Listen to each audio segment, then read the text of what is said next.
What do you think is India's favorite snack? Quick hint, it's not bhujia, not even samosa. India's favorite snack is Dolo. You know the tablet, Dolo? At least 3.5 billion of them have been sold since the beginning of this pandemic, 3.5 billion. You know how many that is? If you stack up all of the tablets, the Dolo Tower will be taller than Burj Khalifa, 63,000 times taller. And it will also be 6,000 times taller than the Mount Everest.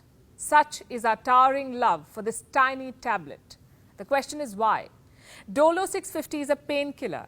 It treats headaches, fever. Why did we consume 3.5 billion of them? Were so many of us sick in the last 2 years? Did doctors tell us to munch on these pills? Or did we do what we do best? Self-medicate. Hello and welcome. I'm Palki Sharma Upadhyay and this is Gravitas Plus.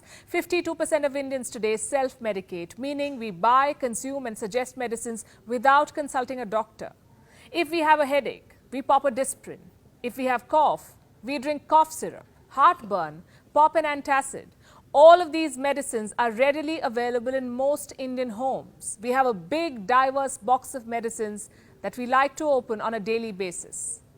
But what if that heartburn we just popped an antacid for was not acidity? What if it was our heart signaling something worse, like a heart attack? What we just did was ignore the problem. Ideally, we should have spoken to a doctor. Instead, we played doctor, ended up with a misdiagnosis. And this is one of the many problems with self-medication. We all know it. Then why do we do it? One, because we do not feel the need to see a doctor, especially for a minor health issue like a headache, fever, cough and cold or stomachache even. Two, it's expensive.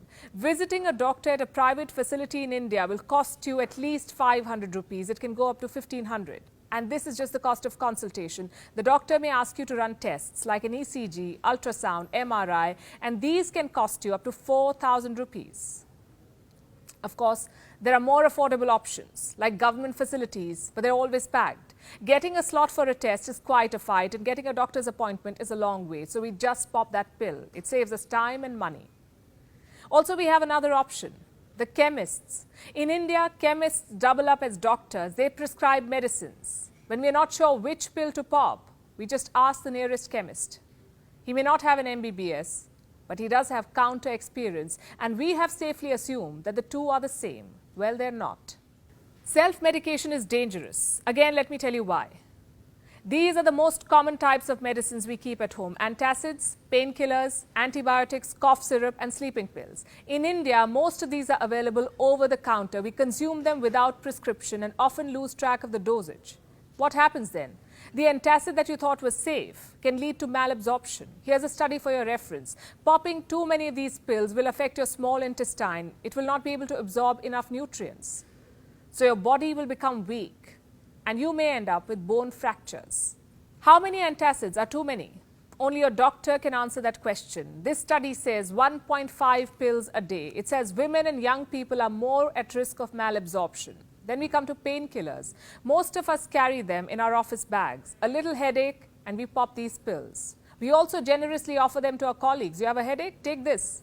Did you know that painkillers can damage your kidneys? Doctors say overconsumption of painkillers increases the load on your kidneys. They may stop functioning. You may end up on dialysis or need a transplant. Extreme cases, but very much possible.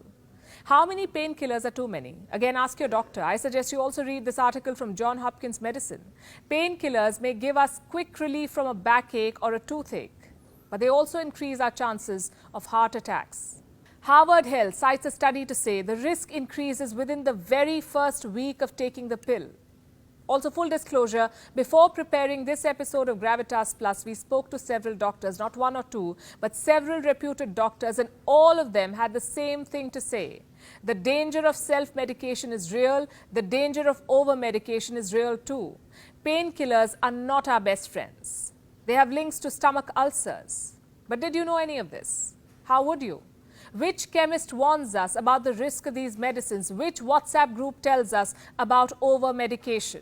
Which neighbor reminds us that the antibiotic she's suggesting can contribute to antibiotic resistance? The OTC market or the over-the-counter market is betting on this half-baked knowledge. The Indian OTC market is currently valued at $7.62 billion. How did we get there? Because of all the medicines we bought and ate for nothing. Take antibiotics, for example. These medicines kill bacteria in our body without harming us.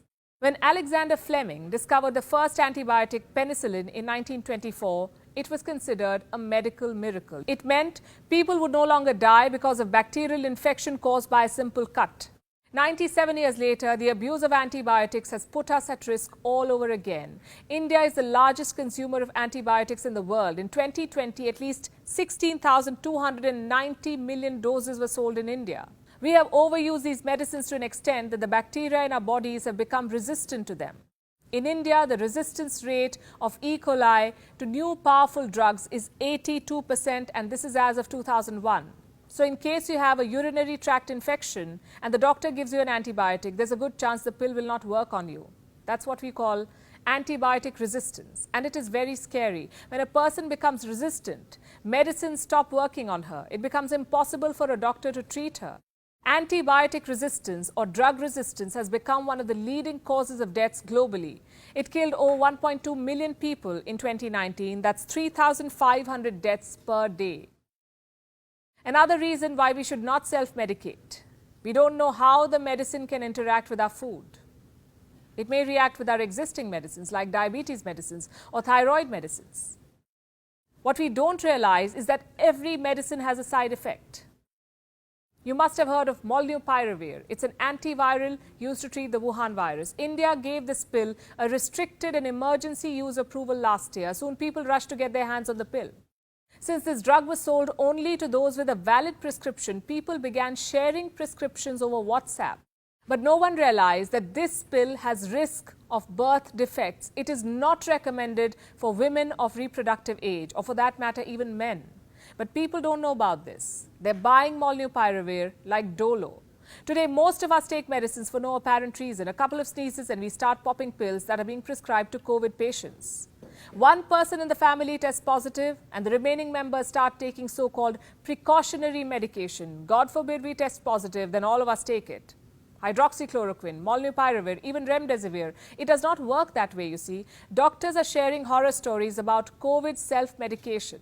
Let me read some of them for you. He took a family member's prescription, which was written by a pulmonologist, and started on those drugs straight away instead of consulting the doctor first. By the time he came to me, his oxygen was 72 and I had to refer him elsewhere. I later learned he died. Here's another one.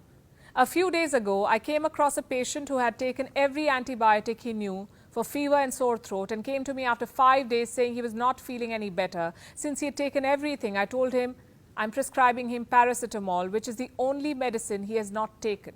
How did we get here? Because of the ready availability of drugs, India, like most countries, lists medicines under different schedules. One category is prescription drugs. Another is for drugs that must be sold with a cautionary label. But unlike most countries, India does not have a category for over-the-counter drugs. In fact, the phrase OTC has no legal recognition in India. What's worse, a lot of prescription drugs are sold without a prescription. So what we need urgently are strict and implementable rules. This is the first step towards stopping self-medication. Here's what else we can do. Make verified medical professionals more accessible. Online consultation platforms have helped tremendously, as have virtual meetings, but more needs to be done, especially keeping in mind the rural population. We must also address the affordability of healthcare. This will encourage more people to seek medical help. And finally, we must educate ourselves. Be responsible, trust the experts, stop forwarding WhatsApp remedies, stop sharing your prescription with others, because all of this will not help your friends and family. It will only harm them.